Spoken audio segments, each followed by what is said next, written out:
Welcome back to STS Podcast. I'm your co-host today, Pistol Black.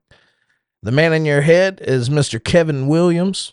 Hey. Yeah, and get a little drum roll, please. Yeah, we got Mr. Jordan Newman of Framing the Red. What's up, buddy? All right, How you doing, man? It's good to be here. Welcome to the show. Yeah, good to see you. Finally. Yeah, how were the holidays? They were good. A lot of running, a lot of family stuff, a lot of spending money. Oh yeah, But man, it was good. It's always nice that we get to be home for that. So it was enjoyable. how busy was your December? Actually, this year we kind of took it down a little bit. We did 3 shows. Okay, And which was nice for us because it just seems like all year it's so, go. So we actually got to be home a lot in December, which I enjoyed, right. Always, yeah. Anytime you can get off is great, but to have that holiday season off, you want to be ready for it, of course, financially, but just have that time off to spend with family is always good. Right, it is. It is. But yeah, I'm glad you got to do that. I seen it looks like Amelia had a great Christmas, man. She did, man. She got everything on that list, which was a mile long. But I prevailed. I did all my Christmas shopping really early. I was done probably like the second week of December, man. I didn't have to fight no crowds, no Black Friday shopping. I just kind of waited the in between, swooped in and got it done. And so that was not stressful. Right. Did you get some good deals? No. No. Do you ever get a good deal? No, man. My kid has expensive taste. Yeah. There's no deals. Just buy what she wants and I seen y'all got suffer. the Oculus. Yeah, that thing is a lot. I tried it. It's not for me. Me and motion sickness don't go well. I can't even ride in the back of the van. So it's like I'm putting that on was awful. Yeah, like we talked about, I played that one game. It's not for me. I've got to where I just play Texas Hold'em on it now, poker. You know? And I can do that in outer space. I'm like a Netflix dude. On a pirate ship. Yeah, it's like I can look at my TV and put that thing on, and it's like I feel trapped, and I don't know. It's just not for me, man. I don't for her, she loves it. She's great at it. Right. So I don't, but yeah, she loves it, man. It was a good gift for her. Keeps her busy. That's awesome. You got what are your plans going into the new year? So actually, we're fixing to start getting ready for the next record. Awesome. So this will be number 5. Number 5. So we're gonna start the kind of process of getting some ideas flowing. We put the last one out in February of 2024, and for me, it's like when we're done writing a record, I'm not one of those guys that can I don't like turning around and getting right back into it. I kind of like to escape that world for a little while. So now we've had that almost a year of not really focusing on an album. So now we're going to start kind of trying to get back in and get some creative ideas going, bare bones stuff. And then, the shows. We got some stuff. I actually got a lot on the books, man. It's getting busy. So, I can't complain. That's awesome. The train never stops. So the last record, man, came out at a kind of a what I would say is a perfect storm of a time for y'all. You're on a cruise. Yeah. Playing with, who was it again? We were out with the Moonshine Bandits. And Bubba Sparks. And Bubba Sparks. Yeah. How cool is that? It's getting ugly. It was interesting, man. So it's a different world for us. The fan bases are very similar. But it's very different genres of music, but it works. And those guys, I'll say this, man, the Moonshine Bandits have been really awesome to us, over the past couple of years since we've met them, and they invited us out to do that cruise, which I will say I personally am not a huge fan of cruises. If you've never been on one, it's kind of like prison. No I doubt. can imagine. Yeah. I've never been It's there like either, a but floating prison. But it's one of those things where I don't gamble. I don't really just party hard. So for me, it was very not a whole lot to do. Yeah. I go out and do the thing and ate a lot of good food. Yeah. Other than that, it wasn't. It's like you're trapped. Yeah. Play some music, eat some food, and then you're like stuck on a boat. How long were y'all out? 5 days. You play what? One of those days? One show. Yeah. One set. All that for one show. I want one, dude. Wow. Which, I mean, it was cool. We got to go to Los Angeles, and we went to Mexico, which Mexico was awesome. It was fun. We got to spend a day there. But it's the days you're just sitting at sea. And I don't care if you have a balcony room or what you got going on. You're just there. Yeah. And it's like, as far as you can see, there's nothing. And I was just like, that's not me, man. I like to be able to like get my feet on the ground and go when I'm ready to go somewhere. And that was, so for me, man, it's like one of those things. I don't think that's ever in the cards for like a vacation. Right. So it won't be a Frame in the Red cruise down the road, huh? You know, I can't ever say that somebody can't financially persuade me to do a lot of things, but it would take that. Yeah, I feel you. Man, but no doubt being on that cruise, how many people were on it again, probably? You know, so the way that cruise worked is it was still a regular cruise. So the promoter bought out so many rooms. So I think there's probably like 800 people for these shows. And that was kind of the interesting part about it was it was like, so the people that were there for the concerts were the only ones that could come to it. So like once you were on the boat, even if you found out about it, you couldn't buy your way into these shows. So they were kind of almost, I guess, more intimate. Yeah. And that was cool because we actually got to hang out with like everybody that was, you know, part of it. So that was really cool. We got to meet a lot of great people, a lot of really awesome folks from all over the country. That was really cool, man. I got to meet some really nice people that I'm still friends with today. So that was very nice. Yeah. And all that happened right when your album's coming out. Album was dropping. I think it dropped actually while we were on the cruise ship or either coming right off of it. I don't know. We came off the cruise and went to Vegas to do a show. And so the album was like dropping. I actually think it dropped that Thursday night. We were coming back to LA, if I'm not mistaken. Yeah. And then because we were in Vegas on that Saturday doing that show out there, and we were watching the numbers jump. So it was really cool, man, to see. And that was actually the first record we've ever had that's ever charted in any shape, form, or fashion. So that was cool, man. That was, 4 records in, we finally got one with some numbers behind it. Right. That's so cool to see, man. I remember you being up there with all the legends we grew up listening to. Yeah. It was cool, man. You know, I think the industry's changed so much, and that's one thing people don't understand is that, you know, there are records that will stay on these charts forever. And, you know, you're talking about like, especially in the top 200 of the world. And this is through like iTunes or whoever you're looking at. There's albums that are never going to get beat, you know, just because they're those records that people are streaming all the time. So they're going to stay in that. So even to make it into like the top 200 records for even a moment was like really cool. I think we made it into like 140 something, which was incredible for us, you know, because I mean, we're not one of those bands. I mean, we have a great record label, but there's not a lot of, you know, we're not paying to be on these, you know, playlists or paying for all this advertisement through YouTube and stuff. You know, we still do it the old fashioned way, which is our fan base. Right. So, I mean, the listeners are the ones, and the people streaming the record and buying it were the ones that got us there, which was really cool. To do it organically is, I guess, the best word to say. Because this industry's changed so much, man. And you were there on the precipice before the streaming thing really took off. I mean, no doubt the internet was there, streaming was happening, but it was before the big Spotify push and stuff like that. I mean, dude, I can still think back to when like our first record came out, our first music video, which was 2011-ish. Mm-hmm. I mean, that's in the very early stages of stuff beginning to go viral on YouTube. I mean, you were still at the end of like the MySpace era and coming into Facebook. So like Facebook wasn't near as what it is now. You know, MySpace was kind of on its way out. So you were somewhere in between. Yeah. I actually miss MySpace.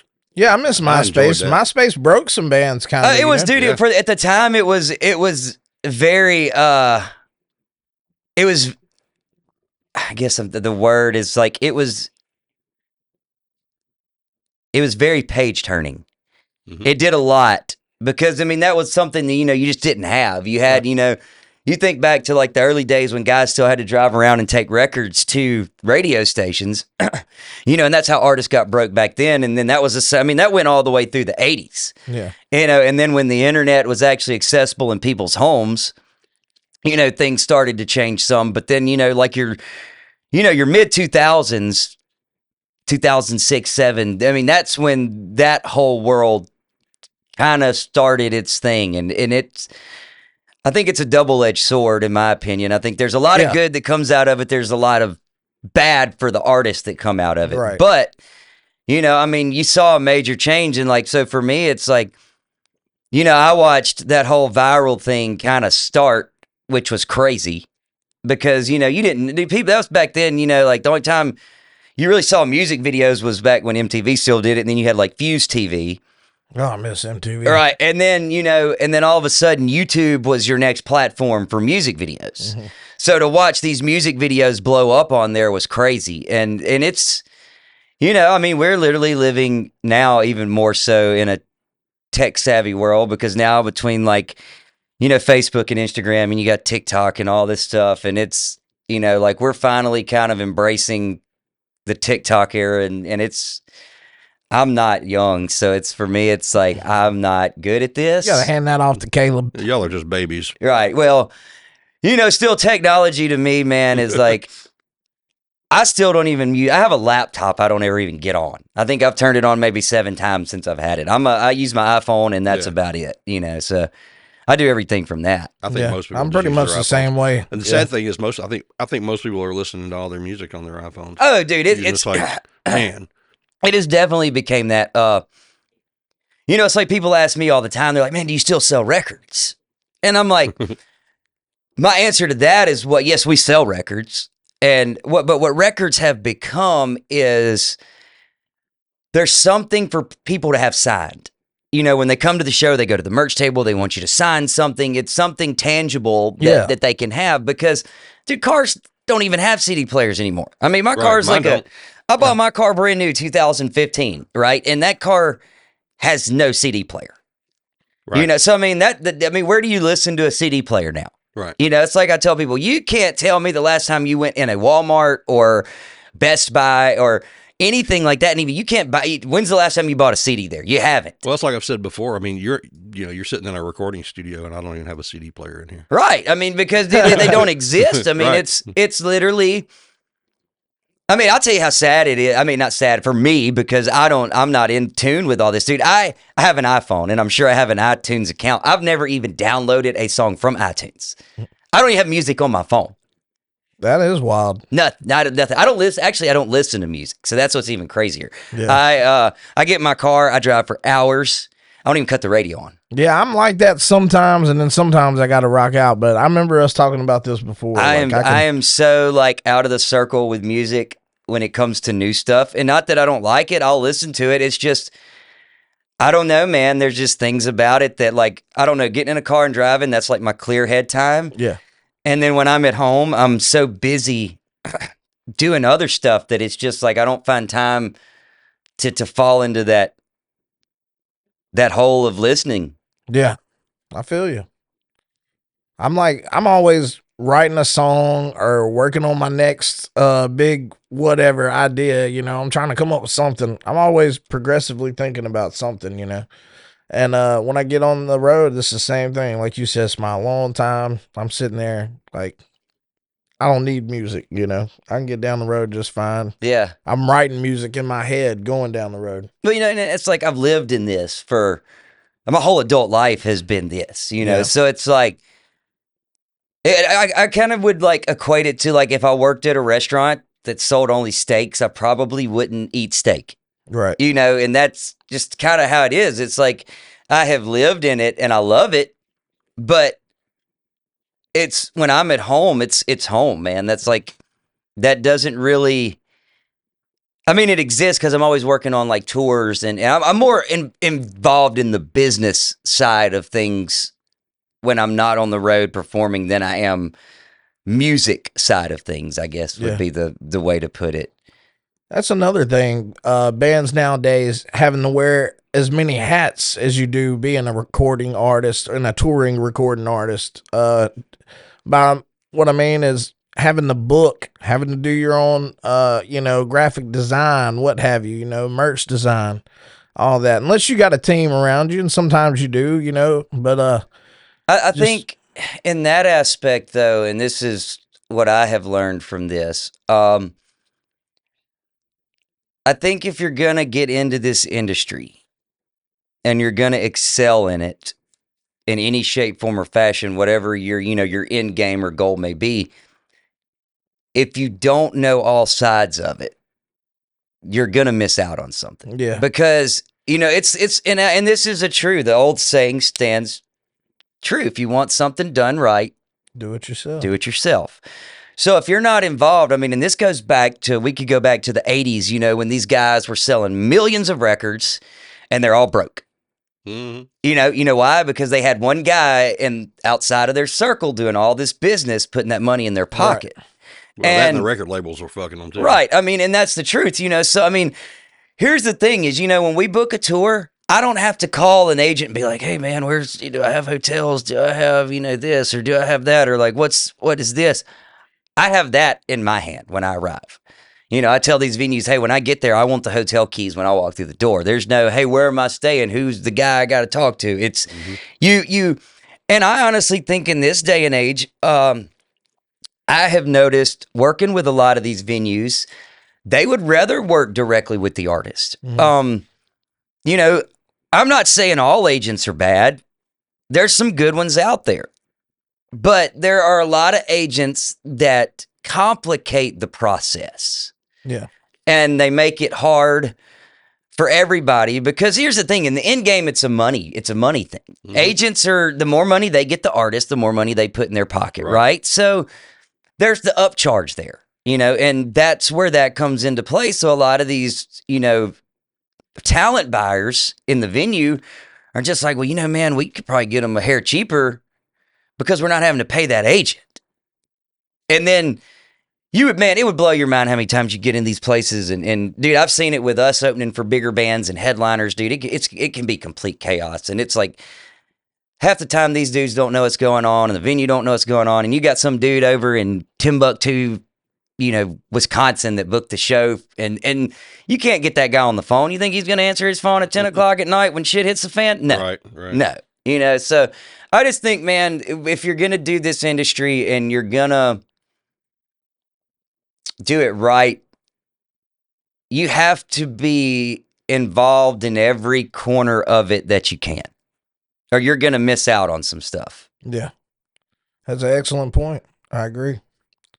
So with that said, do you do all the booking? I do. Yeah. Now I have people that I work with, like, I wouldn't necessarily say they're all agents. Some of them are just like what I call promoters to their area.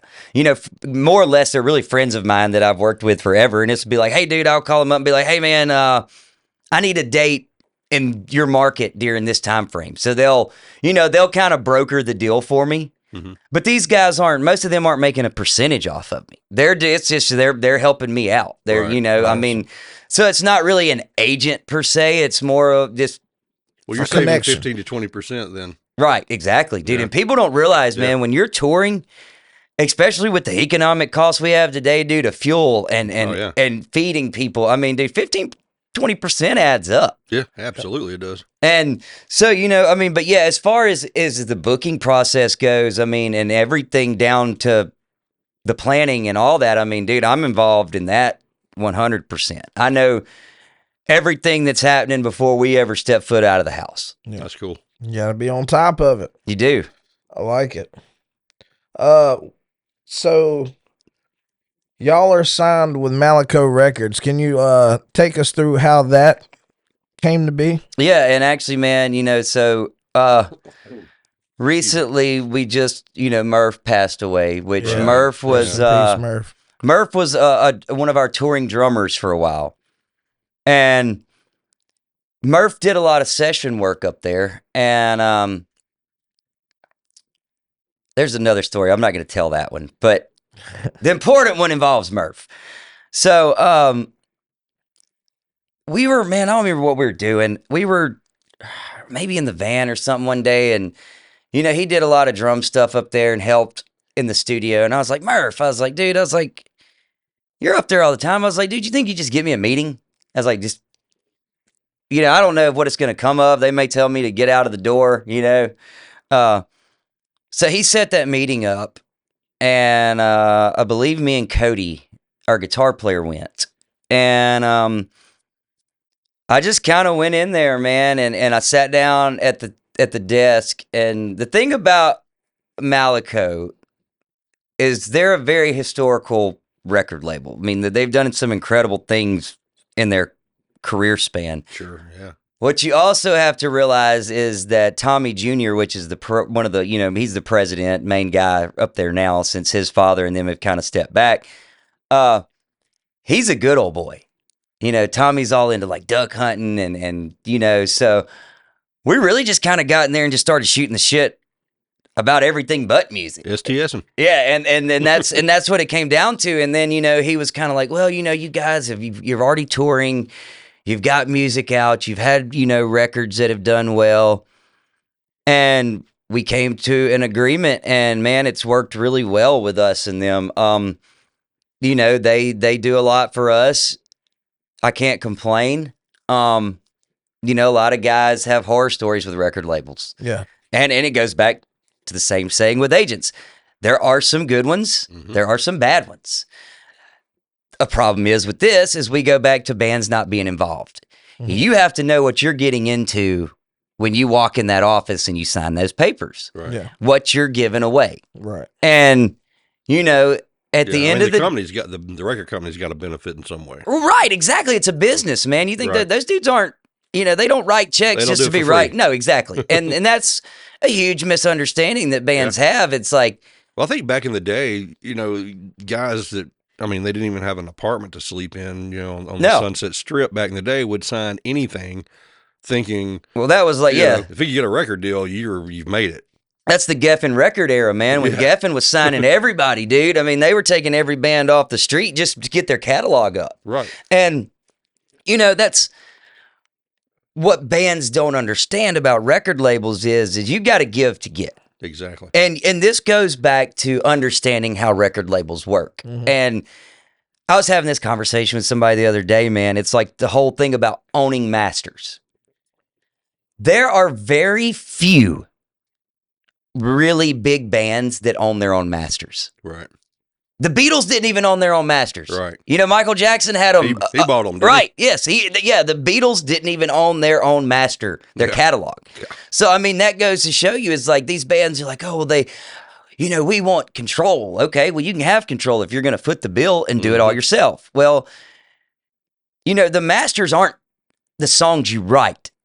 They're the songs you recorded in that session. Yeah. Right. And that's what people don't get, man. So it's like there has to be give and get in that situation. And I think with us and Malaco, we've come to a very good common ground on what the give and get is, Because, we all know this, dude. Records aren't making anybody rich anymore. No, right. No. So to even have a label that's willing to invest and pay for it, in the upfront, that's luck. That's a lucky thing to have during this day and age. Yeah. Right. The sad thing is the big bands are having to make their money on the road and then with merchandise. Oh yeah, and dude, and that's the truth. I tell everybody, man, we make our living playing. Yeah. That's why we play so much. Right. You can't. If I relied on record sales, I'd be homeless. Exactly. Yeah. Then that's the truth. There's not a lot of money to be made in records anymore. Right. Because, dude, the streaming world killed that. Yeah. Yeah, there really is no records anymore. No, and even with streams, the money's just not. No, it's not there. No, it's like this. Is how I explain it to people. Spotify's $10 a month, right? How many artists are on Spotify? I don't know off the top of my head. I don't know statistics and numbers, but it's an unfathomable amount. Right. How do you split $10 right. between that many people? Yeah. You don't. It comes down to. You're chopping pennies into grains of sand. Yeah, and that's after the the people that run it get their cut. Oh yeah, well they're the ones making the money. They're the ones. Yeah. And then of course if you they're Spotify free, but you know, so then you have to watch the ads. So they get their money from ads too. Right. Yep. But shit, you know. I mean, dude, it's The artist gets nothing basically. You know, I think there's. I mean, unless you're really lucky. Right. Well, dude, you got to be like Taylor Swift. Yeah, you know, that Metallica, people like that. I think there's a misconception of like what bands think being quote unquote rock stars or whatever you want to call it, celebrities or whatever. I think there's a misconception in that. It's not 1980s anymore. Right. We're just all lucky to like keep our lights on and have food in our fridge. No doubt. Exactly. No doubt. And that's able what to do what you love. Right. I mean, and if you can do that, then you're winning. You know, You're I mean, winning. if you made it, yeah. you know, I mean, I tell people all the time, you know, like there's very few stadium bands left, you know, and even on these bigger tours, they've got 5 headliners. I mean, go out and look and you'll see like, and I mean, you can take this any genre, dude. I mean, it's like you could do a 5 Finger Death Punch tour. You got like 5 Finger Death Punch and Papa Roach and Metallica, and they're all playing one bill because it takes that many to fill the stadium. Right. It ain't like when Guns N' Roses would go out there and put 30,000 people in a stadium by themselves. That's also the reason them damn tickets cost so much too. Well, yeah, that's a whole nother animal, dude. You know, production costs. I've said this, dude, you know, like I see the economic side of this. And when and this is me, I may ruffle some feathers with this, It's but okay. I'm an honest person in the business. So you see a lot of these big bands are like, we just can't feasibly do it. No, you can feasibly do it. You all want to be in 6 tour buses and you want 4 18-wheelers worth of equipment. Right. You can feasibly do it. Your aesthetic that you want on that stage is what's keeping you from affording to do it. Like, go get in a damn van and just play music, dude. Like, that's all there is to it. I mean, yeah, don't get me wrong. The light shows and all that cool. It's cool. Yep. But do you have to have it? No, you don't, man. So I think, you know, and this is like, I'll get into this. I mean, and this is, I know people in this industry. I've got friends that are in way bigger bands than I'm in. So with that, dude, right now, if you were out for a month or 6 weeks, right? Do you have any idea what it costs to lease a tour bus? And I'm not talking about a brand new nice one. I'm talking about just a run-of-the-mill tour. But what do you think? I saw some numbers on this a while back, and it was outrageous, but I don't remember what they were. Yeah, I couldn't This imagine doesn't include fuel. Right. Or this is to This is lease just the bus. Plus your Base driver. lease. Right. Let's throw a number out there. I'll say 16 grand. Double that, dude. Yeah, it's You're probably looking at, I mean, and this is like a more modern, I mean, like I say, within the past, 10 to 15-year-old bus, you're looking at, 25 grand for a month. Yeah. That's one bus. Yep. You got some of these dudes that are traveling in 4 buses. Right. And they're traveling in a lot nicer buses than those.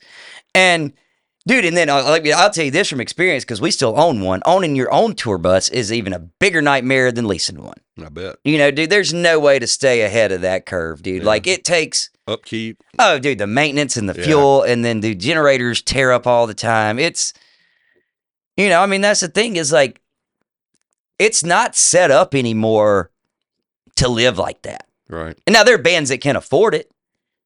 But I also know bands that literally go out on tour, and they're touring to pay to be in that tour bus. Mm-hmm. Live a lifestyle. They're making 0 profit. Crazy. They're living at home with their, Mom and dad. yeah, exactly, basements, sleeping on friends' couches. I mean, this is true stuff, and this happens. I know there are national artists right now that live more minimal than your average blue-collar working person. Right. And that's because of the way they want to do things. Yeah. It's really sad. It's really sad. It is, but it's also a choice, dude. That's a choice. Yeah. It's It is. Dude, we ride in a 15-passenger van, and people They are may all the be time, happy they're as like, a pig that's in what you guys shit. travel in? I'm like, hell yes, what we travel in. It's like, it's 3 guys. Like, what else do If I it need? works for y'all, it works. It you gets know? me there. Do y'all take any That's crew it. or anything? Sometimes we have a driver, and sometimes we have a guy that goes out with us that does like merch and stuff. But no, we do all the load in and tear down and set up and Sometimes y'all are not taking PA with you, are you? Yeah, we Yeah, own really? a PA. Yeah, we even own a PA system for smaller rooms. I was gonna say I've tagged along with them several times, man, and yeah, dude. I'll say this: Jordan's one of the hardest workers in the room No, every I time. don't doubt it. Uh, Unfortunately, I've never been able to catch doesn't a fit frame that- of the red show. But I'm doesn't going fit that lead singer protocol so much. No, I as- load yeah. stuff. Oh, yeah. I pick gear He up. loads, Yeah. unloads. You know, Yeah, so Jordan doesn't have LSD then. No, man, no. Unfortunately, I'm not. I don't get to do that. I've known my fair share. Yeah, I got a bass cab the size of a refrigerator, so it doesn't load itself on stage. So Ampeg, huh? no, Ashdown. It's 810. But yeah, size of an Ampeg though. Yeah, man, the SVT 810s. Oh my god. Oh, it's heavy. Mine's in a live-in road case, dude, and it weighs a ton. It takes 4. If there's no ramp, it takes 4 dudes to pick it up and get it on a stage. Oh damn. Yeah. so on the bass thing, man. I mean, you weren't always the bass player. No. Take us through that. Ugh, man, that's a whole horse of a different color. Before If you it's just start like- this, before you start the part about the bass, I've played bass and I've tried to sing before, and that was just backups. Yeah. And I had a hard time singing playing bass. I don't know. I think it's more natural for me to sing and play bass than it was play guitar and sing. Really? See, that's what I was going to ask. Like, what? It's more What was the comfortable. transition like from guitar and singing to bass? Because it is different. But like you said, I guess you fell into it. It's a timing thing with bass because you're trying to, Ride with the kick. groove And, with Right. the kick and stuff. Exactly. With a guitar, you can just hit a chord and go. And that's not when you've been playing guitar every night and singing with that rhythm. Now you're having to focus on more I never really simple attacks, but I never really enjoyed playing guitar. And I've told people this from day one. Like, I never wanted to be a guitar player. It was done out of necessity at the time because the music needed it. I enjoy playing bass a lot more. I'm not a phenomenal bass player. Like I'm like a ZZ Top bassist. I'm there. I ride what I need to do. Right. I mean, I don't even record bass in the studios. We have a guy that comes in. I write parts and demo it, and then he plays the bass line on the record. I don't even do that, which is fine with me. I don't care. Some guys get their ass over their shoulders, and I could care less. I'm like, whatever makes the record sound good, I can do it live, so I don't care. But man, like, is in a band, we've been around 14 years. Things evolve, people come and go, and I think it was more of trying to find that fit between, like, because me and Caleb and Cody, we're all on the same page. Like, we don't even have to talk about stuff. It's like we all are locked there. in. Yeah, it's there. Perfect trifecta. And so I wish we had Cody here. He doesn't live too far from here. Well, actually, he's in New Orleans tonight at Billy Strings. Oh, okay. Again, Yeah, again. man, what a lucky guy, Yeah. dude. Billy Yeah. Strings twice in what, a 2-month period or No, 1 that's month? 1 month, man. So That's the dream. and that's a whole nother story, dude. Like, so Billy Strings, tour bus driver, leases my land that I Okay. own in Louisiana. He hunts on it, so he's a cool dude. He actually is the one that got Cody the seat sign. Yeah, that's awesome. But going back to bass, because I'll get sidetracked. It just got to where, man, trying to find that fourth piece to the puzzle, and it was like it was overwhelming, and there was just so much to it, and there's other things that went on and stuff I won't get into because I'm not going to go down that road. But it finally got to the point where I said, F it, I'll do it. Right. I was like, you know what, man? I've been here for 14 years. I've sang these songs. I know these songs like the back of my hand. I was like, I can play guitar enough. If I can do that, I can do this. I was like, so you know what? I looked at Cody and Caleb. I said, hey, I'll go buy the stuff. I'll play. further speaks to the work ethic of this man. It's like whatever you got to do to keep the wheels turning, to keep the machine in motion. You said, "Fuck it, I'm Yeah, strapping dude. up." I was like, I'm all in. I was like, I don't know how good it's gonna be, and I don't know. It may not even work, but I'll try. And dude, like, I literally had 5 days and to learn this, like 3 records worth of songs to do a show, and I'm not gonna say it was the best show. Because, I mean, you're trying to cram 30-something Exactly. songs inside my head. But over time, man, it's just like, it's there. I can show up and do it. And I don't have to worry if the other guy's going to show up and do it. Exactly. And that's where we got to with it, man. It was just like, there's no point. I was like, I can do it. I mean, I was a front man forever, and that was cool.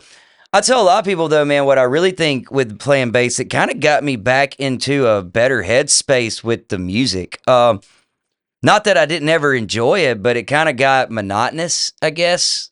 Yeah. Just being a front man, it's like some nights were like what I call the Walmart effect. It's like you're just like an employee there trying to, get through it. And I hate to say that, but dude, I mean, some nights were just, all right, are we done yet?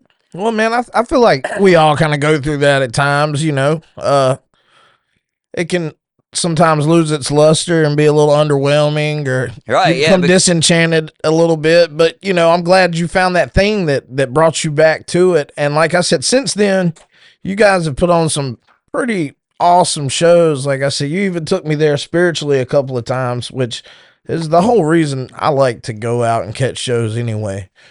I'm looking to be moved, man. Oh yeah, And, dude. I think that's the whole point is, and there are some bands that I think lack that. I think they get it too perfect. And I don't know, man. It's like you go back and you watch these bands like, man, I don't know, one of my favorite, and it's cliche as this is, but it's the live footage of Freebird when they opened up for the Stones, and they told them, do not go out on the tongue. And Ronnie Van Zant's like, fuck you guys, we're going on the tongue. So dude, Ronnie goes out, and then he goes and he grabs Alan Collins and he grabs Gary Rossington, and he's like pushing them. And dude, I mean, Alan Collins gets out there and probably rips one of the best versions of the Freebird solo I've ever heard in my life. And I'm one of those dudes that's like, that's a song that is very overplayed on the radio. But if you watch somebody play it live right, dude, it's one of the most incredible solos ever written. And dude, watching that footage of Alan Collins walk out on that tongue and rip that solo, that is probably is like one of those moments as close to God as you're going to get, dude. Like, I mean, it's like that right there is that mecca of like, you close your eyes and it is like amazing. You're at church. Yeah, I've got a story about, y'all know Artemis Pyle. Oh yeah. Yeah, I think So, drummer from I was going to say, Leonard hadn't Skinner. you met him personally? I've never met any of those guys. Which actually. one? played Who's in the town. guy that was with? I thought you had met one of them through like Black Oak, Arkansas. Okay, so no, that's Andy Tannis. Andy Tannis, Andy that's Tannis right, was okay. the bass player for Black Oak. He was also the bass player for Crocus, but he Yeah. worked on the touring sound crew for Skinnerd in 75 and 76. Oh, okay, that's what it was. I got you. But go ahead, Kevin. I'm sorry. I mean, No, that's okay. Yeah. So back in the day, Town Creek. I don't know. If Oh either yeah, one of Town y'all- Creek. You familiar Yeah. with Town Creek? Oh yeah, Chip Matthews' old place. Yeah, Town Creek. Yeah. So Artemis Pyle was playing there. His band was playing there. Of course, he was not with Leonard Skinner, but he played at Town Creek. And of course, I went to the show, and they were doing their thing. And for the encore, I don't know if they were touring together, but the other members from Leonard Skinner got up on stage and played, some of the cool stuff, the Freebird and that kind of stuff. that's awesome. Let me Who tell you, who were man. the other guys? I honestly don't remember who they were. I got you. But they were some of the original surviving members. Okay. And that was an experience that I'll never forget. It was like a religious experience. Yeah. You're watching that. You're Yeah. watching legends, man. Yeah, I mean, Exactly. It was just so good. And I'm not a huge Leonard Skinner fan. But man, when they got up and played, it was just like, oh my gosh, these guys are incredible. Yeah. I can only imagine. Man, look, chills, just chills. I know one that got robbed from us recently was, and I know it was gonna bug the hell out of you too, but Aerosmith. oh, dude, man. don't even bring that Oh, up, yeah. man. Sorry, but You're- dude, you're- you and me, we've talked about it, like Aerosmith's my all time favorite band. I love that band. Yeah. You actually had I've had tickets. tickets a few times, and every time something goes awry, I had tickets to this final tour twice, thanks to an awesome, incredibly great human being. Yeah. I was going to go to Dallas, then he hurt his voice, so they canceled it. Then they come back. Or no, I don't remember what happened the first time it got canceled. And then the second time was the voice thing. Dude, it was just in the cards for me to not see them.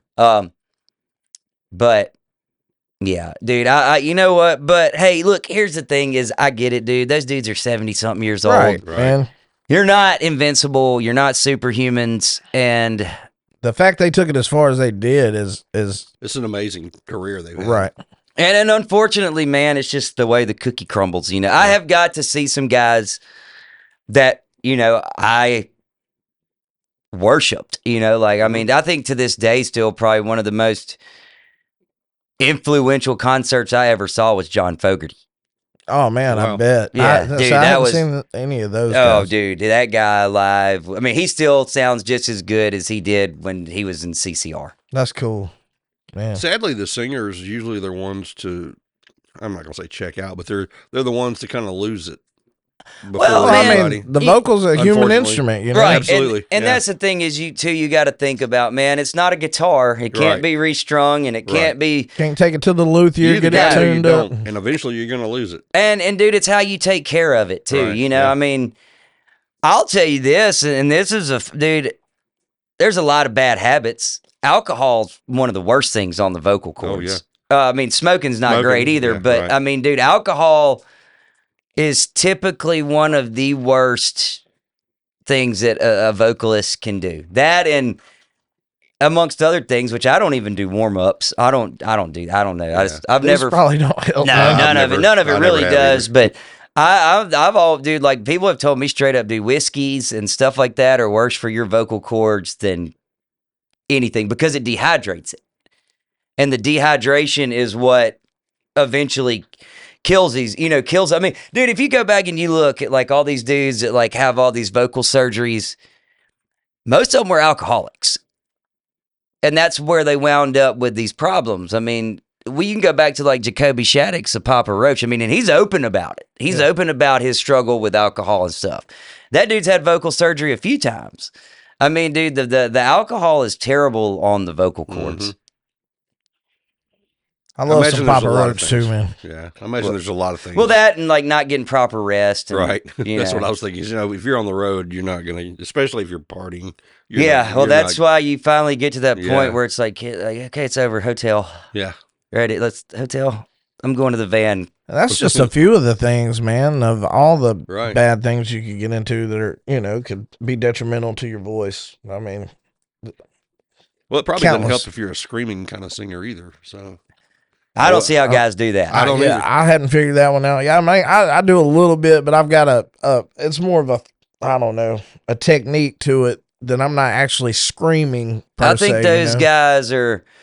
I mean, I don't know. I'm not going to say they don't stick around a long time because Phil Anselmo's been doing it forever.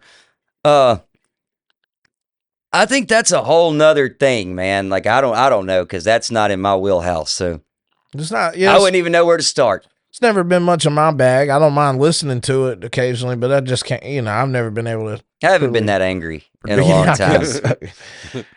But man, so you and Cody been at this together how long now? He just made 9 years with me, man. So he's been here since he came in on the second record. So he did a lot of work on that second album, and then yeah, man, he's been touring with me since 9 years. 2015, I called him and got him on board, and then Caleb's been here like 7 years now, I think. Yeah. Are you and Cody about the same age? We're close. Yeah. He's 40 or 41, I can't remember. Wow. And then I'll be 37 in March. So Wow. God. yeah, we're closer. Caleb's. I don't even know if Caleb's broke 30. I don't think so. I don't no. know. Dude, I can't keep up with stuff like that. People Yeah, ask me all the time I like how old they are. I was like, I don't know. Yeah. That's I've known Cody a while, since like back in the Mellow Mushroom days and stuff, when I met him. And I remember when you initially called me about him. yeah. And I I was like, yeah, man. I don't know. He may do it because I'd seen Cody play with and tour with a couple bands up to Well, I that was going to point. say, who did he play with before he got with you? So he was in a band from here called Clever Form. Which awesome That sounds band. familiar. Yeah, that's Justin Boykin was a singer. He came out of a band called Simply Human. Great band, dude. I loved those guys. I mean, that's kind of who I first started listening to in Jackson when I was in high school. Right. And then Simply Human ran its course, and Justin started Clever Form, and Cody got in with that, and they toured for a while, man. They did the circuits. They toured through the Midwest, and I think that kind of just did its thing. And actually, when I talked Cody into coming and joining me, I don't think he had toured in a couple of years. I think he had just been kind of doing stuff around here. Before that, he was in a band called 3 that was based out of LA. He toured with them for quite a few years, but that was like in his very early 20s. Yeah, that was real. That was long time ago. Yeah. Because that's when I started hanging out with him, and I'd even teched a few shows for 3. Yeah. But yeah, man, we go way back. Cody's always been one of those just cool hang dude and awesome guitar player. Oh, no, dude, that's like his thing, man. He's a phenomenal player. I see a lot, man. There's a lot of good players out there. That guy is he can play immersed with in strings. it. Yeah, dude. he's immersed in it. I mean, dude, when you lock yourself in a bedroom your whole life and exactly it's all you've ever done, then that's what you become great at. It's definitely not talent. It's a lot of practice and skill in that.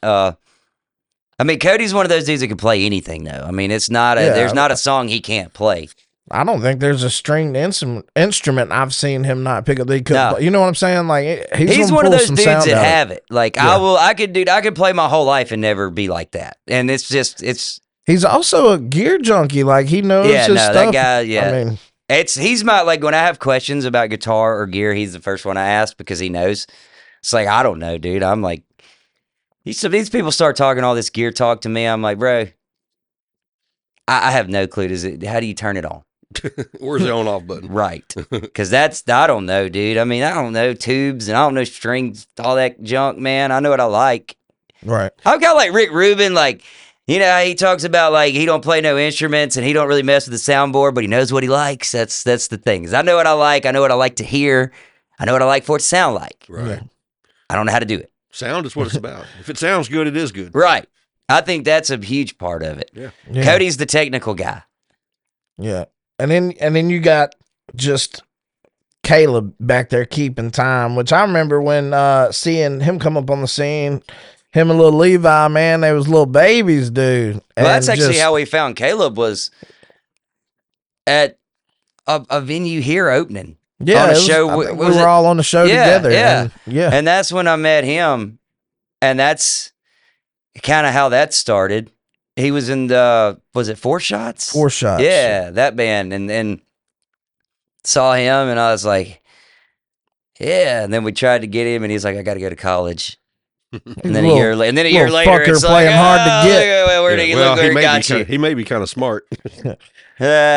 Maybe. Yeah. He still wound up in the band. I don't know. I went to college and, here I am. I tried. Didn't work for me. Man, I went to college. I just didn't, take classes. Well, Yeah. I actually got a degree, but here I hung out every day, You can't take the rock and roll out of you. smoked a lot of weed, Nah, played it a lot of was- Xbox. College wasn't my thing, man. It's kind of like I felt like after all those years of having to go to high school, Yeah. and then I'm paying to go to college, and I still have to be here. It's like I don't get this. So I was like, It's nah. a racket to me if you're not going to be a surgeon. Right, or, that's what I say.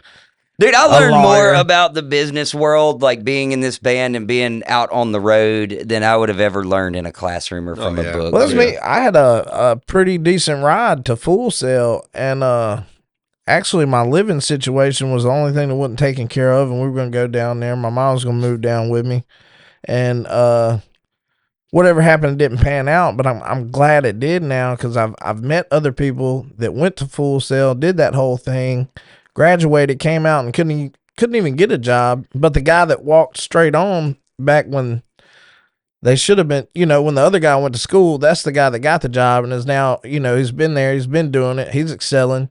I think, man, that a lot of these guys that go into this, like sound engineering or, record producing or, lighting or whatever it is, Full Sail, they do all that stuff.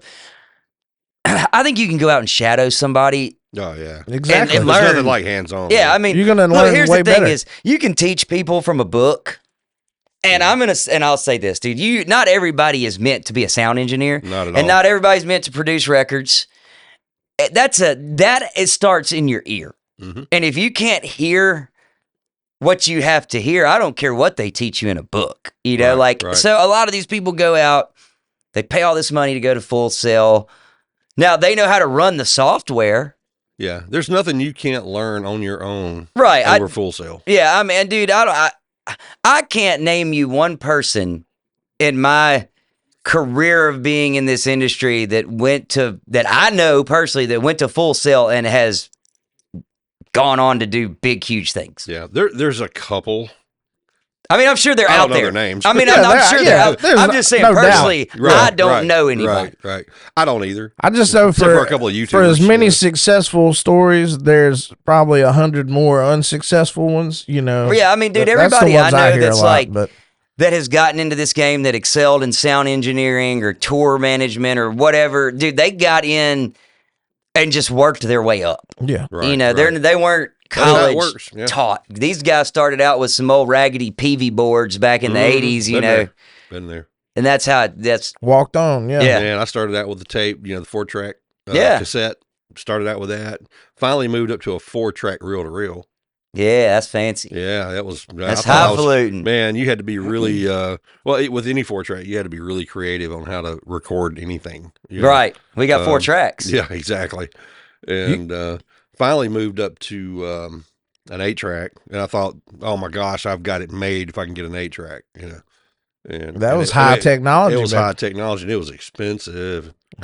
Yeah. But when the digital thing came out, that made it affordable for just about anybody. Oh, dude, that took the, Yeah. that's when everybody and their mom built a basement studio or whatever. And dude, Right. I've heard some stuff that are incredible come out of places like that. I mean, Oh, heck, yeah, dude. the first 2 records we did were done in a room like this.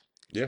And Home studio. yeah, type. I mean, and dude, and that guy got into it and learned Yep. by trial and error and wound up getting really good. yeah. And, Yeah. and then, which, My thing is, I'm still old school as far as I'm not into like drum samplers and. oh no, dude, all see, that well, stuff. we start. I want to record drums. Yeah, I mean, you gotta. That kind of I'm the thing. same way, man. Yeah. I'm not gonna say that sometimes you can't implement a mixture. Sure. Sometimes kind of sneak some stuff in Oh, yeah. under as layers. Absolutely. But that whole going in and just completely sampling a drum kit, I'm not with that, dude. A band's supposed to sound like a band. Exactly. If it was supposed to sound like a machine, then you don't need a band. Exactly. And you can, and man, there's some guys that can program some, he's a Yeah. drummer or superior drummer or something. And I've got all that stuff. And some people will never know the difference, but if you're a musician, dude, I can hear that. I can hear it. I can hear that shit a mile away I and be hear it like, every day. I hear it every day. It's too clean. It's way Yeah. too clean. It's so perfect. There's no humanism to it. Right, dude. I mean, Is it that a takes word? away the beauty of. Man, the mistakes sometimes make it worthwhile, Right. No, you got to have. Here's the thing: is there's no machine on the face of this earth that's going to replicate, especially with a drummer, Right. those Exactly. hits, because Exactly. those hits are never going to be consistent. Right. Never, ever. You're not going to play. I mean, there's no way to get the same pop out of that snare every time. Every single time. No. Uh, There's so many dynamics at play. In. Right. Totally agree. And so you can't do that. I mean, I don't know. I think that goes into more of that metal music, though. I think Yeah. a lot of that happens with the kick drums Yeah. and stuff in like heavier music. Right. I don't see it as much in like our genre Yeah. because most of the time it's Yeah. all real players. Yeah. Yeah. Your genre is a little. I mean, it's very natural. But it's real. It's It's rock rock and and More roll. organic. I rock want to and say roll. Organic real, rock and that and could roll. be the wrong way to Organic. go with it. Yeah, it's more organic. It Yeah. is. It's more about the instruments than Right. it is the But production. everything on the grid, I'm not a big fan of putting everything on the grid. time aligning everything. I'm just not. This just not real to me. Yeah, well, and I'll say this: we go through and we play we do clicks in the studio. Sure, absolutely. Now, not live. We do not use a click live. All right. We use one, so the way Caleb does it live is he has 10 seconds of a click for every song just to get us on time, getting in the lane. Get it kicked off right. And then it shuts off, and then it's you can kind of feel it from there.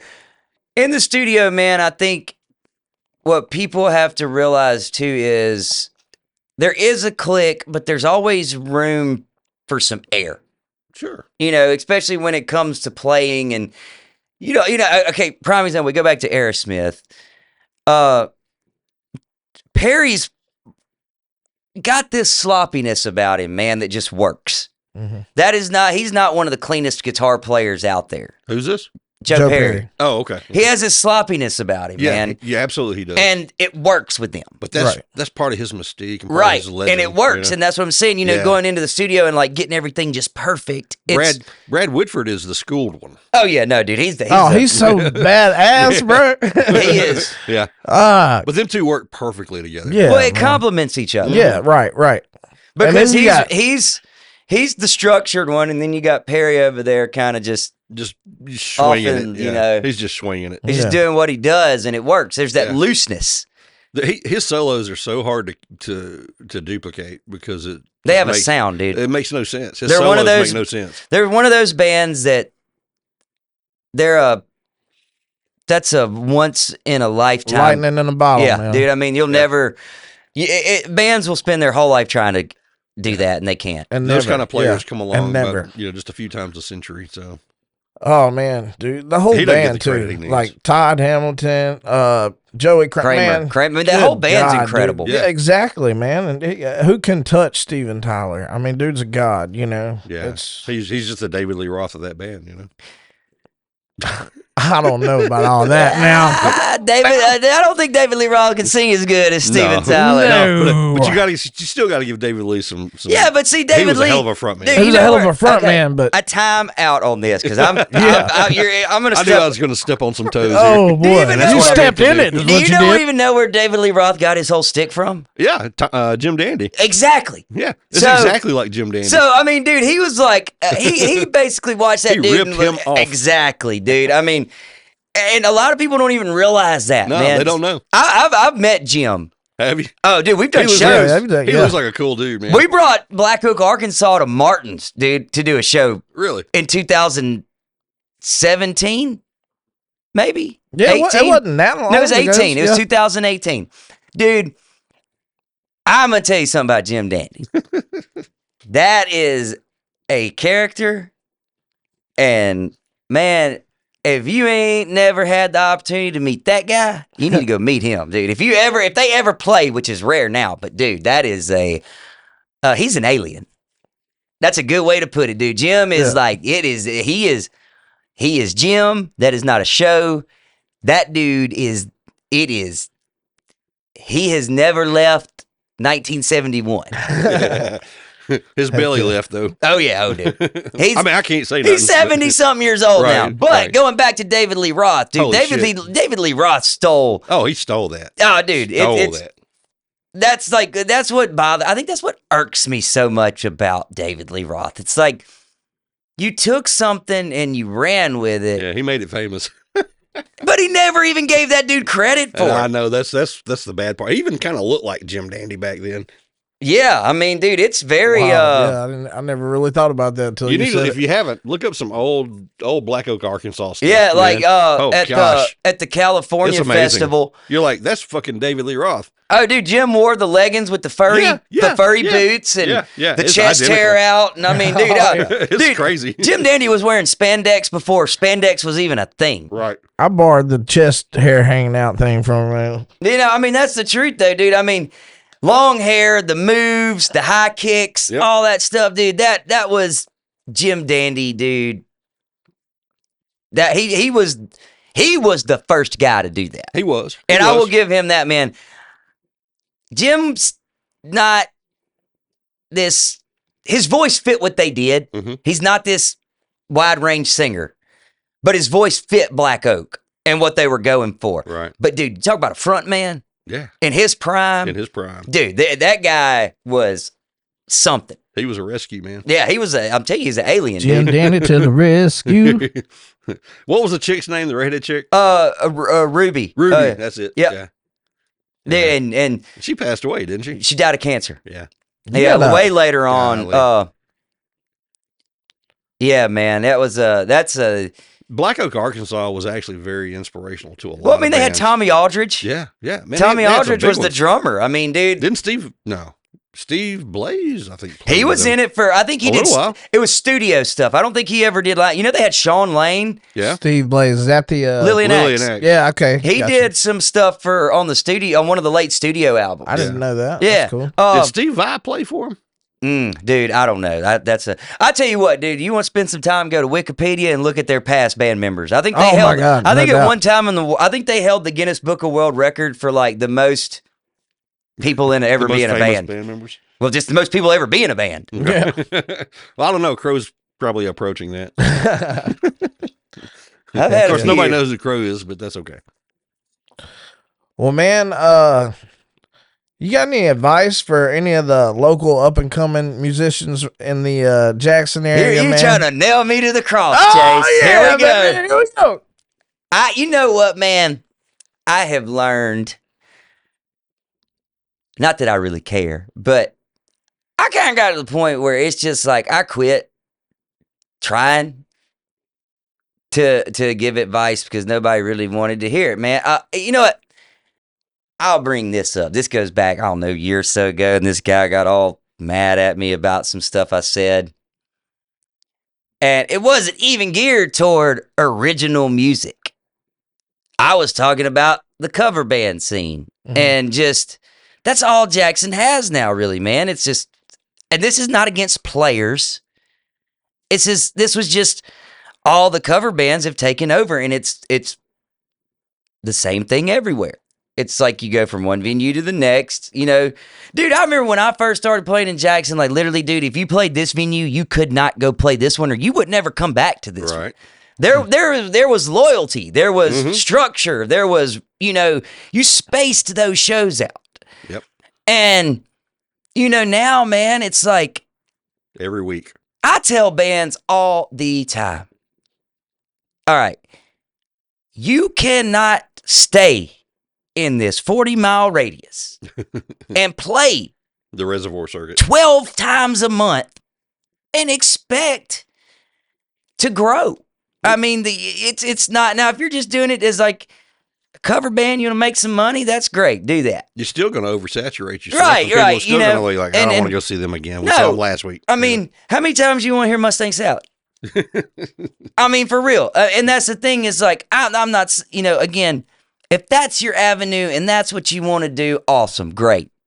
Don't complain. As a band, don't complain about the scene when you're creating that. And so for these young artists, man, like, you got two choices. Either be willing to get in the van and lose some money in order to establish yourself in these markets that you don't go to, or continue to do what you do here and don't expect to grow, but don't be mad when it doesn't. Right. Mhm. I mean, Yeah, sooner or later, you got to venture out. I tell people that all the time. They're like, well, man, it costs so much money. Of course it costs money. Yeah. How many people have ever started something that didn't cost money? I mean, It's going to cost more money. dude, let me tell you something. And this is the truth of the fact. When this all started, I got in a van and I drove from here to New York, from New York to California. I mean, dude, we were on the road nonstop. We were making enough money to fill the tank up and eat. There was no money being made. It was all going back into the band. And at that time, I was young and I didn't have responsibilities. I didn't have a kid and all that stuff. It was a different world. But the point is, I got in the van. Yeah. And I went out and I did it. You And beat that the is concrete. And that's why today I can go and play these shows all over the country. And man, this is as truthful as I can get. If you don't believe in yourself enough and you're not willing to risk it, and I think this goes back to something that sticks with me, man. I'll watch this. It's a Steve Harvey quote. Mm-hmm. And he talks about, man, when he was an up-and-coming comedian, man, he got this call to go play the Apollo. Have you ever seen that clip? I have. And he talks about how, he didn't have any money. He didn't know what he was going to do. And, he goes through this about how just, man, some things aligned. He wound up going and making enough money to get there. And he said, in life, the only thing that is guaranteed is if you quit, you're never going to make it. Right. That's the only guarantee of quitting. Yep. Besides taxes and death. Right. But if you quit or you don't try, you're never going to make it. That's true. So how bad do you want it? And I will say this right now, we're in the toughest era of the music industry that it has ever been. I'm not saying it's easy. No, it's not, dude. Like, I spend most of my money just recording. Right. I'm making the money I can make to put into records so that I can do this tour and have something to tour on, something to promote and push it. Like you went out there, you beat the street, you were filling up the gas tank in your belly, and that's it. But you were building your fan base, right. man. You were building that following. You were getting those, they're consumers, man. They're buying your merch. They're buying that tangible product from you, and they're also streaming you because that's where we're at in the world now. But you were building that. What you got just on Spotify alone? How many followers now? Is it approaching 100,000, or is it over now? I don't even keep up with that anymore. I don't know. See, things like that don't really matter to me. It does. It matters because you went out there, you did the work, and you. But that's not what took it to those markets and built that fan base. I don't even pay attention to stuff like that. What I look at is you got to go. And it's got to, and it does have to make sense, especially where we're at in this industry. It has to make sense because we have stuff that depend on us to make money. But if I was 20 years old and I had no kids and I had no financial responsibilities, there's nothing in this world that would keep me from getting in that van. Right. And I tell people all the time, here's another thing is like, cool. Okay, you're from this town. Great. You draw 200 people here. Drive 8 hours and tell me how that goes. Yeah. And then if you can do that 8 hours from home, then you're starting to do something. That's where money starts coming into play. Dude, you can't go to these markets and okay, you're good. Do you know how many good guitar players there are in this fucking world? Oh my gosh. There's always great somebody guitar players. Too. So yeah, you're good. But there's a guy, I'm going to tell you this, there's a dude probably next door in your neighborhood that's twice as good as you. 20 times better. And probably never masterful. Yeah. Right. So, that ego thing, you got to get rid of that. Screw all that shit. And you got to be like, you got to do this because you want to do it. Exactly. So that whole if we can't make this much money, we're not going to go. Well, when nobody knows who you are, you ain't going to make that much money. No. You think when Henry Ford built the first car, you think it was going to turn into what it is now? No. He didn't. Nobody knew what a Ford was. He built that car and it caught on. Yeah. Yeah. But it took a lot of money and resources to get there. Right. That's with any great thing in the history of whatever you're going to do. Yeah. Yeah, there are bands out there that get the viral hit and they get really lucky, dude. And that's like a grain of sand on a beach, dude. That's a blip on the radar. Right. So, my advice is get out there and do the work and take that risk and lose. You're going to lose. You're going to lose. House wins.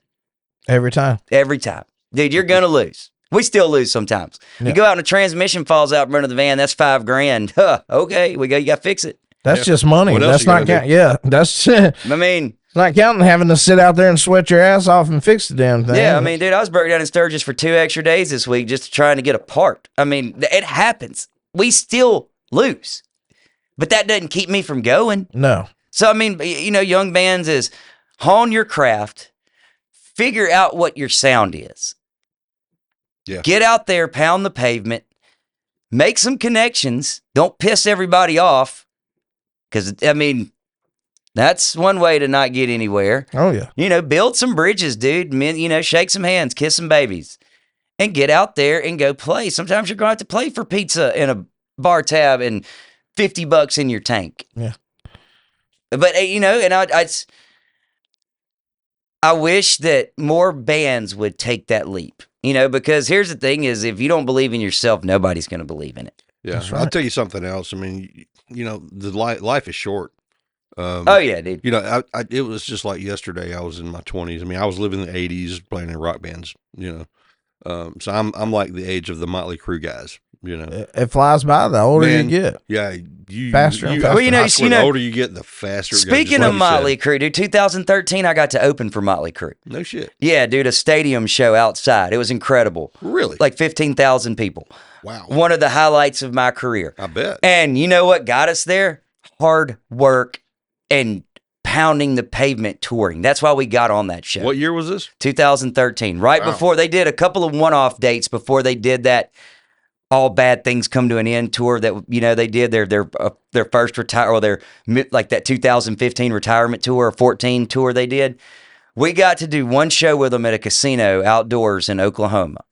Was that Buffalo Run? Yeah, Buffalo Run Casino in Miami, Oklahoma. And what got us on that show was we were already playing that casino, but man, we were touring and grinding and grinding and grinding. And the guy that managed that casino saw our work ethic and believed in this band.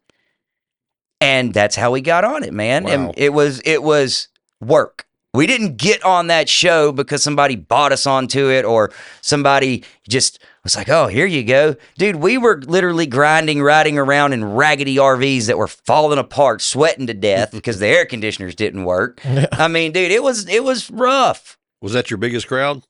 One of them, yeah. I mean, dude, yeah, probably that's probably the biggest. I mean, we played some really big music festivals and Well, stuff you've done like that. Rocklahoma. Yep, Rocklahoma, Sturgis. You said Sturgis. Myrtle Beach Bike Week. I mean, dude, we've done so many Wow. shows. But I mean, the reason we got all that is because of touring. Yeah. It didn't start out that way. Right. I can assure you. No. It started, I mean, dude, I remember going to California and literally playing for pizza. Yeah. I did it. I've been to Houston for $100. Right. I mean, dude, And some of them have a gilded approach where they think it's going to happen tomorrow. It's Right. just going to, they're so They good don't. that it's going to happen. And if that some was of the case, dude, there'd be big bands. it left and falling right. out of the sky. Just, yeah. Right. Like I said, dude, for everybody that's good, there's somebody 10 times better. Yeah. Here's the thing is, man, it's build a craft, create a sound, stick to it. Now, when you say, you're talking about creating a sound. Okay, here's something I'm kind of preaching to other people is like, the drum samples and all this stuff. Everybody sounds the same now. Like it's in the metal community. A lot of them sound Right. the same because it's the same drum samples for one. Right. Well, I mean that, and And it's like nobody's got unique guitar sounds. Nobody's got unique drum sounds. here's the thing, man. The industry doesn't want that anymore. Yeah, but they know they've formulated a way to make hits. Right. Oh yeah, dude. I mean, that's the thing is there are bands. Okay, like off the top of my head, one of my favorite bands right now is Blackberry Smoke. Oh, yeah. And they have a sound. Yeah. Yeah. Mhm. There's not a band. I mean, there's other bands in that genre, Right. Yeah. but they don't sound like Blackberry Exactly. Smoke. They don't sound like Charlie Starr. But see, I've talked I about. feel like artists get caught up in trying to, sound like something else Right. nowadays and everything. Like you said, make your sound. Exactly. Dude, that's why Have I an don't listen identity to out music, here. man. But That's what I'm because saying. Put a microphone on an amp. Put a microphone on a drum. I don't listen Yeah. to music because of that reason right there. I don't want to get caught in this. My mind starts thinking. Right. When I write songs, I'm not listening to other artists. I mean, how many bands do you listen to and go, that sounds like so and so? A lot. Yeah, but back in the day, It wasn't like that. like a Van Halen would come on. Oh no, you knew it was Van Halen. Yeah, before Right. you ever heard the song before, and you before the vocal Nickelback started, comes on. and it's like, oh, that's Van Halen, or that's Journey, or that's whoever. And the industry is partly to blame for that. But then here's Absolutely what they are. happened is every band in the world thinks, oh, if I replicate what they did, Mhm. then I'm gonna get that. Right. Okay. No. Oh, yeah. And they expect it right away all of a Right. sudden. It's what I call the 'Cause you Creed did it. the You- Creed syndrome. Yeah. It's like when Creed came out, and then everybody's like, oh, I got to play like Mark Tremonti. Yeah. And everybody's like, if I can write songs like Creed, then our band will be huge. And then you had 14 million dudes writing these Growing out. Timu versions of Creed songs. Right. And Yep. dude, okay, it worked for Creed. Yep. Yeah, for Creed. Especially, I mean, they just had a hell of a year. Yeah, Apparently. they're huge. They're always going to be huge. But, you know, Yep. it worked for them. Exactly. They found something that worked, and they stuck with it. Yep. They're a prime example of they found a sound, and it worked for Creed. And Creed, Their first album, CD, was like recorded in a little small home studio kind of thing. yeah. Well, hey, that makes me think of y'all's first record. Like you said, y'all did it in what? Like we did that in Gino's living room. Yeah, Gino's living room. And then we did the second one upstairs at his house now. Dude, some phenomenal records that really laid the groundwork for Think of Boston, you know. Say that again, I'm sorry. I mean, think about the first album from Boston. I mean, Oh, yeah, most that of that guy. was recorded in his home studio. Yeah, and he created a lot of the effects and Yeah. stuff. Yeah, that's Just amazing stuff. dude, cool stuff, man. But dude, y'all got off that record, I can take so many great songs. One of my personal favorites, Lay Down Beside Me. But y'all had talking about viral hits and stuff. You had a viral hit on that record. We did. Country Band Man, dude, blew up. Dude, what was that like? Weird. I mean, you had already had a song on the radio with You know Ayo. what, man? At the time, I don't really think it resonated because, I mean, again, viral was new, so I didn't know what the hell that was. It was like we just had numbers, man, and it was like crazy that that music video blew up like it did, and it was odd. It was different, but I still like.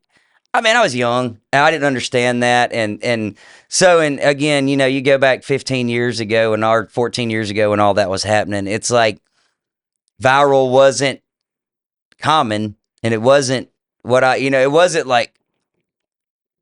Oh man, that went viral. It's like, But it almost makes it that much better in that regard. No, it was cool. It's different. You know, and then after that, man, I'm still at that point where like I don't even pay attention to stuff like that anymore, dude. Like I can't tell you, like I don't go on YouTube. Too busy working, dude. I don't go on YouTube and look at numbers, dude. I went on your YouTube page today, and I've been on there before, but I went on there today because I hadn't been on there in a while and looked at your page, and I was looking at some of the the official videos that y'all have done, and I was looking at the view count, and I was like, holy shit! Oh, we've had some great It's ones, like dude. six And that's not something million pay to on play one of either. the songs. That's just No, organic going out there, you know, Now, how putting does it in that front work of for people. copyrights? I mean, are y'all able to actually make any money off YouTube?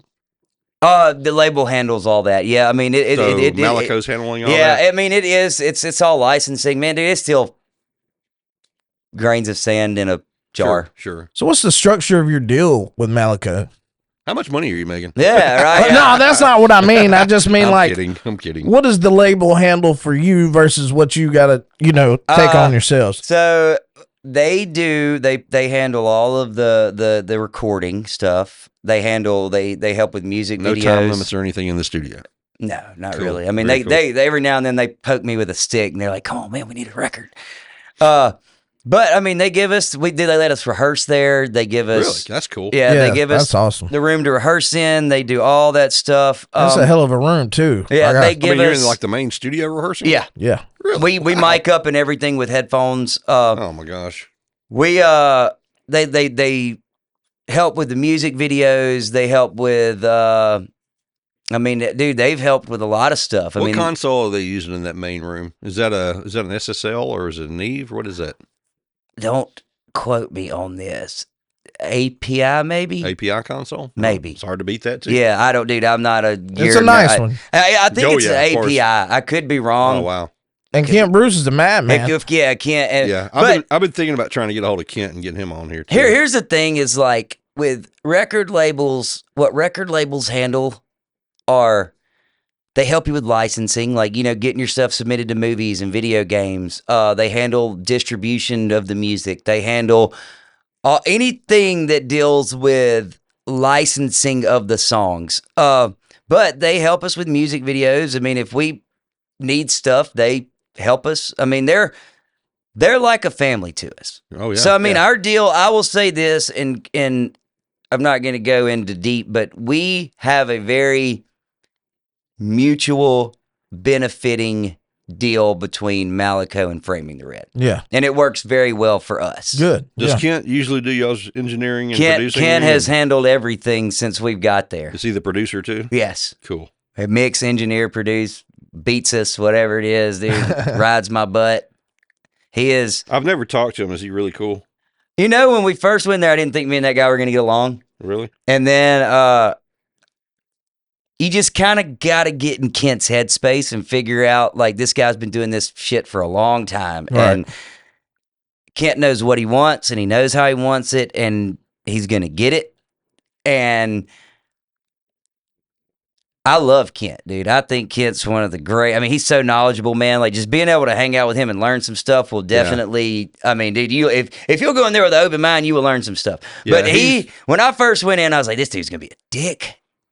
And I was like, I don't know how this is gonna work. And then it wound up being great, dude. I mean, I'm friends with him on Facebook. I think we're both like we both have just enough of that assholeness in us that me and him get along really good now. Because like.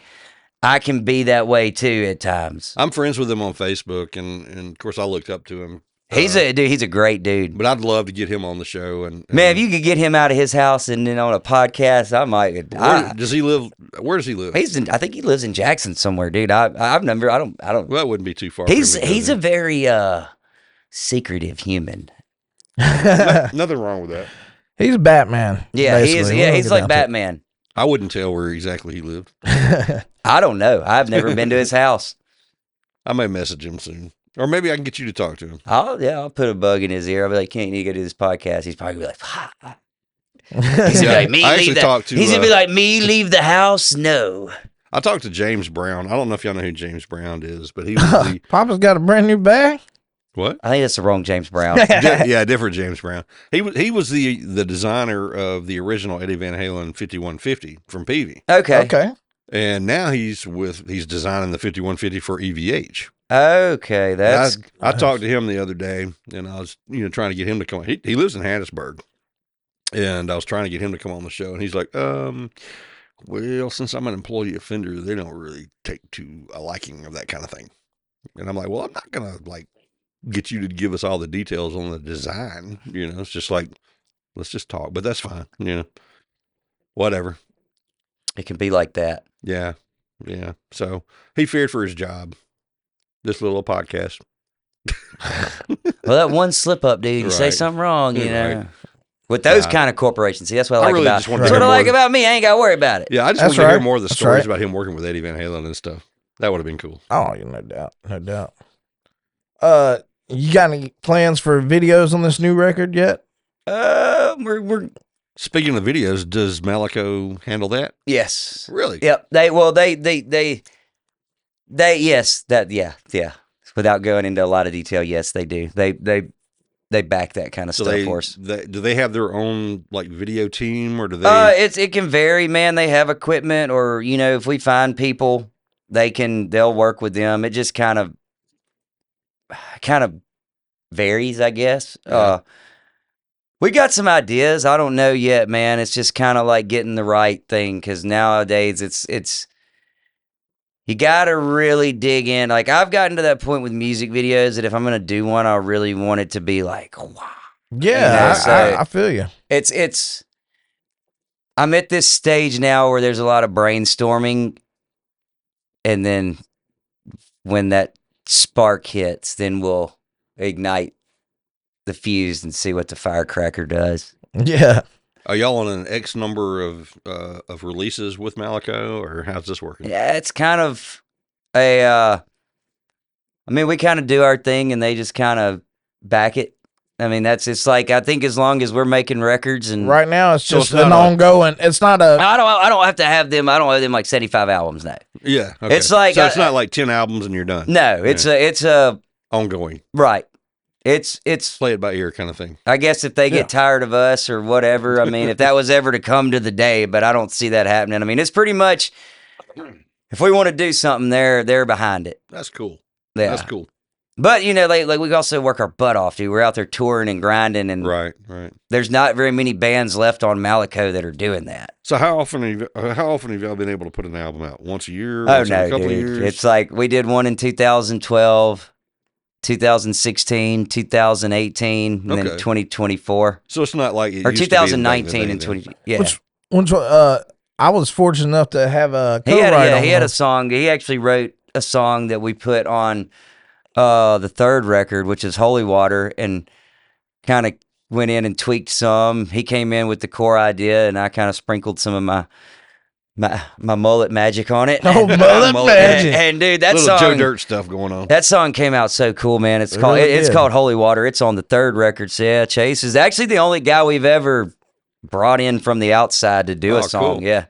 I didn't know I was dealing with a famous host. Yeah, Chase. Oh, Well, man, besides him I being wouldn't in say all movies. that, but you know. Chase yeah, I mean, said Chase his- is a Yeah, he's- dude, he's I a- just got he's a movie artist. I just booked another SAG role on a Theo Rossi film, filming on the coast. It's about some guy named Brian Bruton. Apparently, he just grew up in I wouldn't say a rough family. They had a happy life, you know, but they were criminalistic in the way they had to hustle and come up, you know. But anyway, that's cool. But all that money will go right back into recording. Yeah, got to do it, dude. That's it, man. But you ever given any thought to acting, Jordan?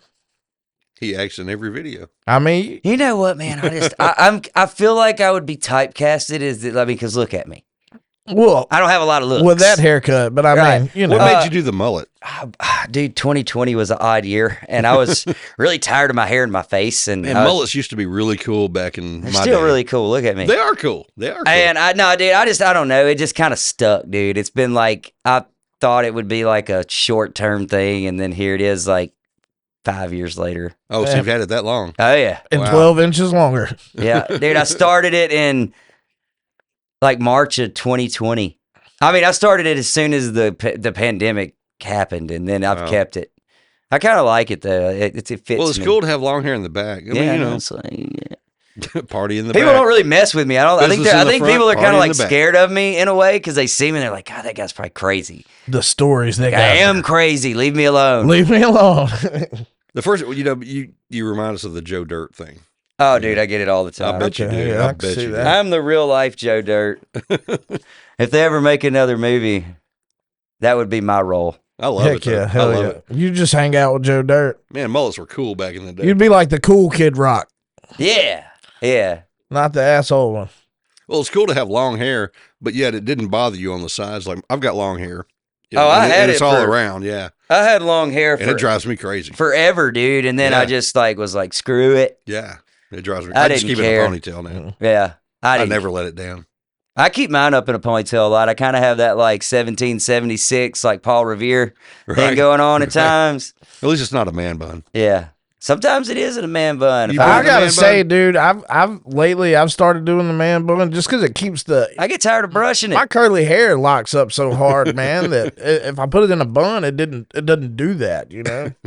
And I hate the way the bun looks, but Keeps your neck cool. it's I guess. effective. Yeah, I do it when like I'm riding long distances or I'm going to sleep or like load in when it's hot and I don't want my neck sweating. Yeah. I mean, I don't like go out and do shows with a man bun, but you know. I've never done a man bun, so I have no idea. Well, you know, tomorrow's a new day, dude. Yeah. Don't There's knock always it till tomorrow. you rock it, There's brother. always tomorrow. I think my wife would probably hate it. Never know. Is she still in there? Nah, she's out there. She may like reignite some. I sure hope the cameras are still working. They are. I think they are. Y'all can see both of you on screen? Oh, I can see everything. Okay, then it's good. Oh yeah, we're good. Okay. Just making sure. Well, man, we've had you here. We've gone over a lot of stuff. Anything else you want to touch on? Nah, man, I think we have covered a lot of ground. Yeah, dude. Look, maybe get a few videos out of the way. Another record. We'll come get you back in here sometime, dude. Awesome. And you know what, man? I'm going to tell you guys this. I did not do interviews for years. I quit doing them. So this is the first, I think this is one of the first like interview. I know it's the first podcast I've done. Like fun, isn't it? like an in-person podcast. Yeah, I mean, dude, I just don't have a lot of, normally they want me to go way off and do these things. And it's Right. like, but I quit doing interviews for like 5 years, dude. I wouldn't do one. Man, we really would not do appreciate 'em. I didn't. Actually, I want you to come back. you. But I've had a great time, and I thank Yeah. you guys for having me, man. Oh Hey, yeah, this has man. been fun. Thanks for coming. dude. Yeah, for sure. I don't know, man. Maybe on this new record, maybe we can throw out another badass song. Let's too, see what we dude. can get. Hell yeah, I'm dude. always open. I know it, bro. There ain't Man, but so many, little cells left in this old brain, so sometimes they don't want to work. Jordan, man, we appreciate you coming out, and we can't wait to have you back, brother. Thank yeah. you, dude. I'm glad it, to man. be here, man. Lot I'm of fun. glad. It was fun. Heck yeah. All right. STS. Man, y'all go check out Framing the Red. Last record was 3 for the Money. 3 to get ready, bro. 3 to get ready. 3 Two- to. I'm sorry. is it 3 two to for the get show? ready. Hey, it is an Elvis thing. Was it It's just a- TCB, baby? Yeah, all day. But yeah, you guys check out Frame the Red. Maybe catch them on the road this coming year, and we'll see you again soon, STSers. Yeah. Thank you, Happy guys. holidays. Happy holidays. Thanks for watching, guys.